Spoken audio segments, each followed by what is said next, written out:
ចាសូមគោរពនិងជម្រាបសួរព្រមទាំងសួស្តីដល់បងប្អូនដែលរៀននៅថ្នាក់ទី10ក្នុងកម្មវិធីសាលារៀនចំនួនថ្មីនៃវិទ្យាល័យព្រែកលៀបវិលមកជួបគ្នាម្ដងទៀតហើយជាមួយនឹងមុខវិជ្ជាភាសាខ្មែររបស់យើងដែលយើងរៀនដល់មេរៀនទី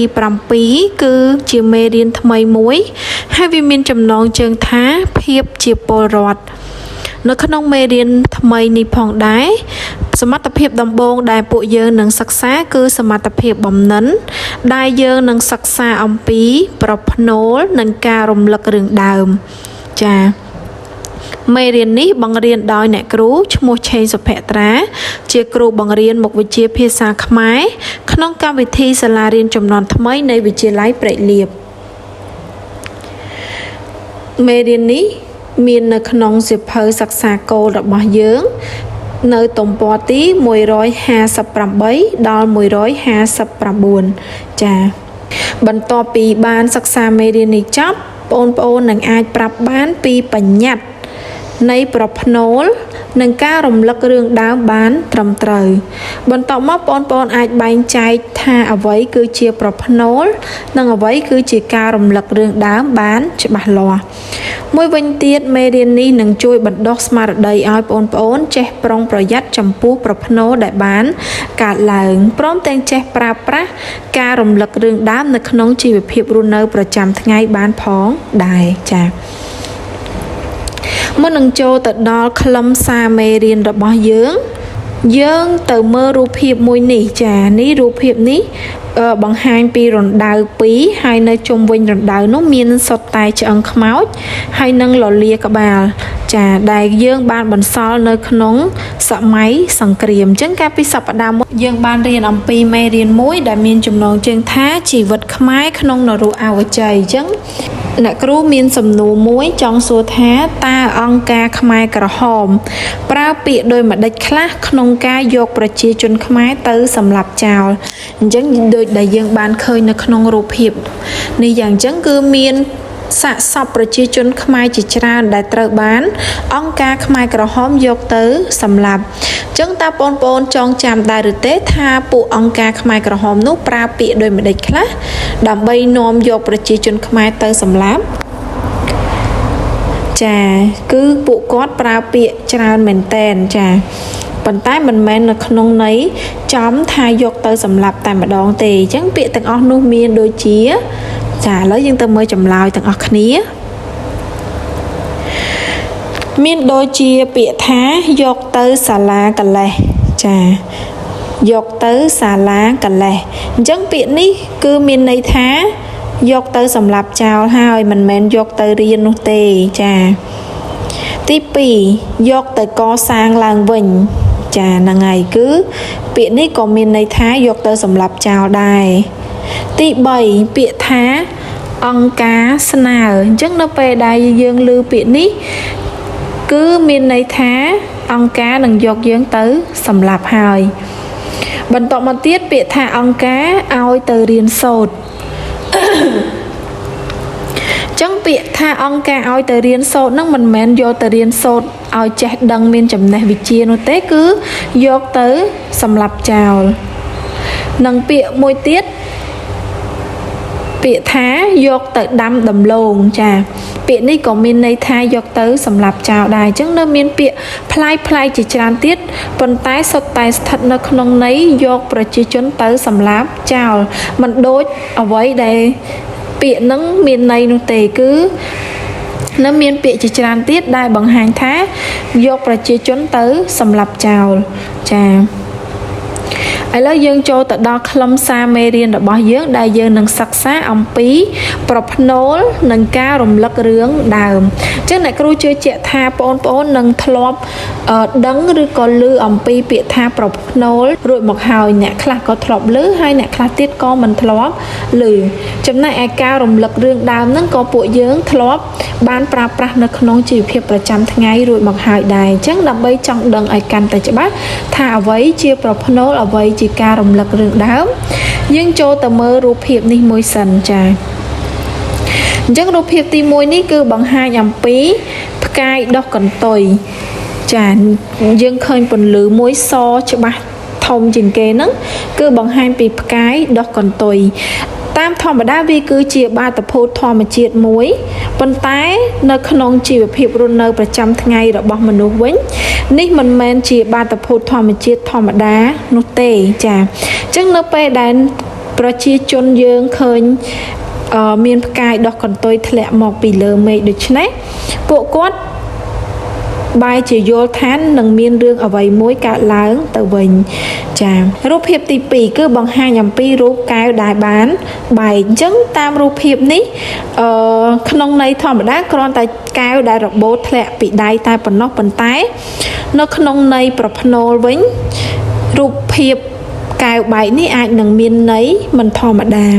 អាចនឹងមានប្រផ្នូលអ្វីមួយកើតឡើងអាចនឹងមានបញ្ហាអ្វីមួយកើតឡើងនៅក្នុងគ្រួសារចាឥឡូវយើងចូលទៅដល់សំណួរមុននឹងចូលដល់ខ្លឹមសារមេរៀនអ្នកគ្រូសូមសួរសំណួរបងអូនជាមុនសិនដើម្បីឲ្យបងប្អូនយកចិត្តទុកដាក់សិក្សាខ្លឹមសារមេរៀនហើយមកឆ្លើយសំណួរទាំងអស់នេះសំណួរទី1ដោយម្ដេចដែលហៅថាប្រផ្នូលចាទី2ដោយម្ដេចដែលហៅថាការរំលឹករឿងដើមចាអញ្ចឹងដើម្បីឆ្លើយសំណួរទាំងពីរនេះបានយើងចូលទៅសិក្សាខ្លឹមសារមេរៀនទាំងអស់គ្នាកប្រផ្នូលឧទាហរណ៍អញ្ចឹងអ្នកគ្រូសូមលើកឧទាហរណ៍រឿងរ៉ាវមួយនៅក្នុងអត្ថបទរឿង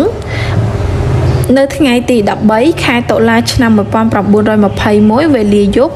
នៅផ្ទៃអាកាសស្រាប់តែមានពពកប្រមូលផ្ដុំគ្នាឡើងហើយផ្លេកបន្ទោ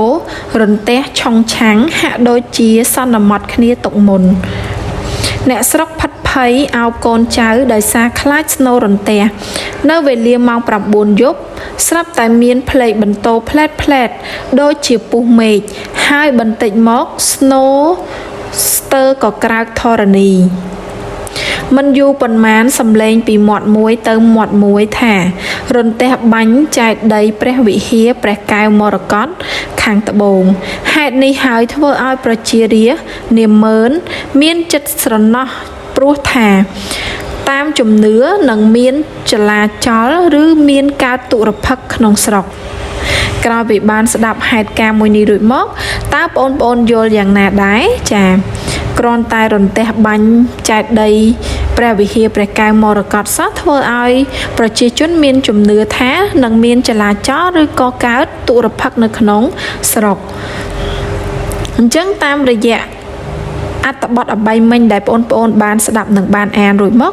យើងឃើញថាប្រផ្នូលមានន័យថាប្រជាជននឹងគេជឿថានឹងមានចលាចលនឹងមានទុរភិក្សនៅក្នុងស្រុកត្រង់កន្លែងថាគឺនៅពេលដែលមានរន្ទះបាញ់ចំចែកដីព្រះវិហារព្រះកែវមរកតខាងត្បូងអញ្ចឹងនេះហើយគឺយើងហៅវាថាជាប្រផ្នូលចាខការរំលឹករឿងដើមអញ្ចឹងយើងទៅមើលឧទាហរណ៍នេះគឺជារឿងរ៉ាវដែលអ្នកគ្រូបានដកស្រង់ចេញពីអត្ថបទរឿងមួយចាអញ្ចឹងសូមតាមដានស្ដាប់ទាំងអស់គ្នាពូហំរត់គេចពីចំណាប់ប៉ូលីសមីងសនជាប្រពន្ធព្រួយបារម្ភពីប្តីគាត់ហើយគាត់និយាយប្រាប់នាងសុនជាក្មួយថាតាំងពីប្រសពគ្នាមកពូហងមិនដែលល្អនឹងអញដូចឆ្នាំនេះទេកាលពីឆ្នាំមុនផ្ដេសផ្ដាស់ដើរតែស៊ីផឹកតាំងពីឈប់ធ្វើការមកគិតតែពីអាវ៉ាសែបន្តិចតាមលោកនេះបន្តិចមានស្រីជាមួយលោកនោះកន្លះខែអើតផ្ទះម្ដងតែតាំងតែពីបងសែមភូមិឯជើងមកលេងផ្ទះញឹកមាហងបានឈប់ទៅកំពង់បានឃ្លាតឆ្ងាយពីអស់លោកខ្លះអញឃើញគាត់បានមើលសៀវភៅតូចហើយចេះគិតប្រពន្ធកូនផ្ទះសម្បែងគាត់ចេះជួយរកស៊ីយើងពេលព្រឹកគាត់បានឆ្លៀតទៅជួយលើកអង្ករយើងទៀតក្រោយពីបានស្ដាប់អត្ថបទអំបីមិញនេះមកតើបងប្អូនដឹងទេថាពាក្យសម្ដីអ្វីខ្លះដែលបញ្ជាក់ថាជាការរំលឹករឿងដើមអញ្ចឹងចម្លើយត្រង់កន្លែងដែលគាត់និយាយថាកាលពីឆ្នាំមុន ប្រទេសផ្ដាស់ដើរតែផឹកស៊ីអញ្ចឹងមានន័យថាការរំលឹករឿងដើមហ្នឹងគឺជាការលើកយករឿងនៅក្នុងអតីតកាលយកមកនិយាយឡើងវិញចាអញ្ចឹងយើងទៅមើលនិយមន័យក្រោយពីយើងបានអានឧទាហរណ៍ទាំងពីរនេះមកថាអ្វីគឺជាប្រផ្នូលគឺជាហេតុភេទចាដែលគេដឹងមុនថានឹងកើតមានព្រឹត្តិការណ៍អ្វីមួយចាអញ្ចឹងដូចឧទាហរណ៍អំបែងមិញអញ្ចឹងនៅពេលដែលរន្ទះបាញ់វិហារព្រះកែវមរកតភ្លាមអ្នកស្រុកគាត់ហាក់ដូចជាដឹងមុនថាស្រុករបស់គាត់នឹងកើតមានហេតុការណ៍អ្វីមួយកើតមានគ្រោះទុរភិក្សឬក៏កើតមានចលាចលអ្វីមួយអញ្ចឹងតាមរយៈរន្ទះបាញ់ហ្នឹងយើងហៅវាថាគឺជាប្រផ្នូលចាប្រផ្នូលអាចកើតមានឡើងដោយប្រការផ្សេងដូចជាការញាក់ភ្នែកការរកាំភ្នែកខុសប្រក្រតីជាដើមអញ្ចឹង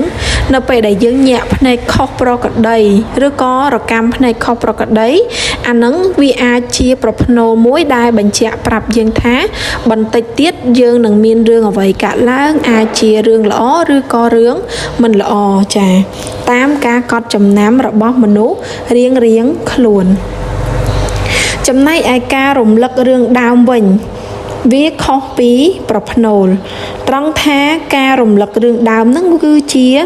ការផ្អាកដំណើររឿងចាមានន័យថាកំពុងតែនិយាយពីអ្វីមួយសុកផ្អាកវាសិនហើយត្រឡប់ទៅលើកយកការសន្ទនាឬក៏ព្រឹត្តិការណ៍ដែលកើតឡើងពីមុនយកមកបរិយាយអញ្ចឹងដូចមីងសនបែងមិញអញ្ចឹងគាត់កំពុងតែនិយាយជាមួយនាងសុនសុកគាត់ក៏ឈប់និយាយតែត្រឹមហ្នឹងហើយគាត់ទៅលើកយក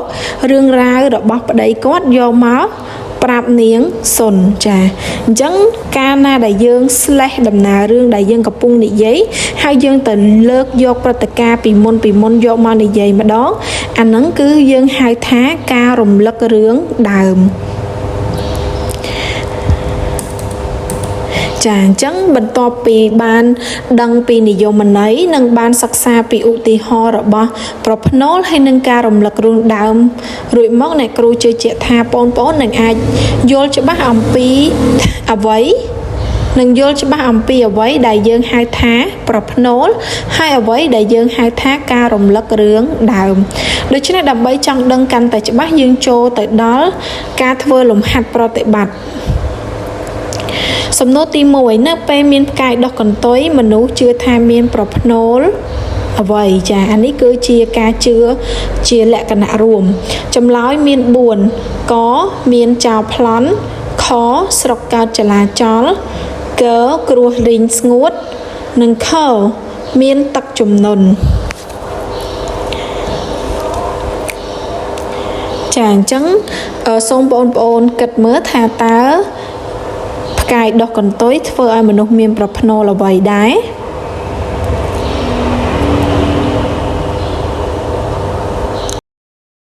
ចាចម្លើយដែលត្រឹមត្រូវគឺចម្លើយខមនុស្សនឹងជឿថាស្រុកកើតចលាចលអញ្ចឹងប្រផ្នូលនៃផ្កាយដុះកន្ទុយធ្វើឲ្យស្រុកកើតចលាចលនេះគឺជាប្រផ្នូលរបស់មនុស្សខ្មែរយើងចាបន្តមកទៀតនៅចំនួននោះអង្គការចាត់ទុកជីវិតពួកយើងអ្នកថ្មីចុច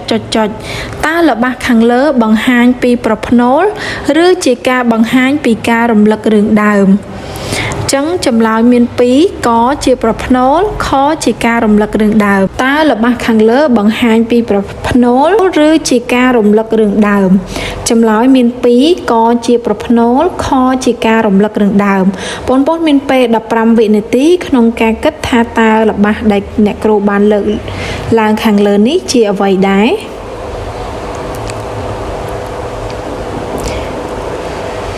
ចាអស់ពេលហើយ15វិនាទីកន្លងផុតទៅហើយអញ្ចឹងចម្លើយដែលត្រឹមត្រូវគឺចម្លើយខជាការរំលឹករឿងដើមអញ្ចឹងយើងឃើញថាគេលើកពាក្យមកថានៅចំនួននោះអញ្ចឹងមិនមែនមានន័យថាកំពុងតែស្ថិតនៅក្នុងបច្ចុប្បន្នកាលនោះទេគឺគេលើកយកចំនួនដែលប្រទេសខ្មែរកំពុងធ្លាក់នៅក្នុងសង្គ្រាមចា សំណួរទី3នៅពេលញាក់ត្របកភ្នែកមនុស្សជឿថាមានប្រផ្នូលកមានលាភខឈឺភ្នែកកភ្លើងឆេះផ្ទះនិងខត្រូវរបួសបងប្អូនមានពេល15វិនាទីក្នុងការឆ្លើយសំណួរមួយនេះ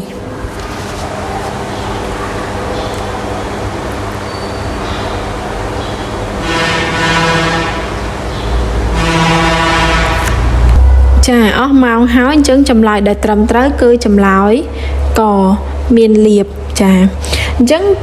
ប្រផ្នូលនៃការញាក់ត្របកភ្នែកនេះមិនមែនសុទ្ធតែដូចគ្នាទាំងអស់នោះទេអញ្ចឹងវាអាស្រ័យទៅលើបុគ្គលម្នាក់ៗដែលមានការកត់ចំណាំរៀងខ្លួនអ្នកខ្លះញាក់ត្របកភ្នែកប៉ុន្តែគាត់បែរជាមិនមានលាភអ្នកខ្លះញាក់ត្របកភ្នែកញឹកញាប់ដូចគ្នាប៉ុន្តែគាត់បែរជាមានលាភចាអញ្ចឹងនៅត្រង់នេះចម្លើយកគឺជាចម្លើយត្រឹមត្រូវគឺបង្ហាញពីការមានលាភក្រោយពីបានសិក្សាចប់ព្រមទាំងបានធ្វើលំហាត់ប្រតិបត្តិចប់សពគ្រប់អ្នកគ្រូជឿជាក់ថាបងប្អូននឹងអាចបែងចែកបានច្បាស់លាស់ថាអ្វីគឺជាប្រផ្នូលហើយអ្វីគឺជាការរំលឹករឿងដើមអញ្ចឹងក្រោយពីបងប្អូនស្គាល់ហើយថាអ្វីជាប្រផ្នូលដូច្នេះនៅក្នុងជីវភាពរស់នៅប្រចាំថ្ងៃនៅពេលដែលមានហេតុភេទអ្វីមួយកើតឡើងឬក៏សញ្ញាអ្វីមួយកើតឡើងខុសពីប្រក្រតីសូមបងប្អូនធ្វើការប្រុងប្រយ័ត្ននិងកត់ចំណាំដោយខ្លួនឯងថានៅពេលដែលយើងញាក់ត្របកភ្នែកទៅយើងតែងតែមានបញ្ហាអ្វីយើងញាក់ត្រចៀកយើងមានបញ្ហាអ្វីជាដើមចាសូមកត់ចំណាំដោយខ្លួនឯងពីព្រោះថាប្រផ្នូលទាំងអស់នេះមិនសូវដូចគ្នាប៉ុន្មាននោះទេចាអញ្ចឹងមុននឹងបញ្ចប់មេរៀនប្រផ្នូលនិងការរំលឹករឿងដើមនេះអ្នកគ្រូមានកិច្ចការផ្ទះមួយសម្រាប់បងប្អូនទាំងអស់គ្នាសំណួរសួរថាចូលប្អូនដកស្រង់ឃ្លាដែលបង្ហាញពីការរំលឹករឿងដើមក្នុងអក្សរសិល្ប៍ណាមួយដែលប្អូនធ្លាប់បានសិក្សាយកមកបង្ហាញចាអញ្ចឹងសូមប្អូនស្រង់ឃ្លាតែបន្តិចខ្លីបានហើយ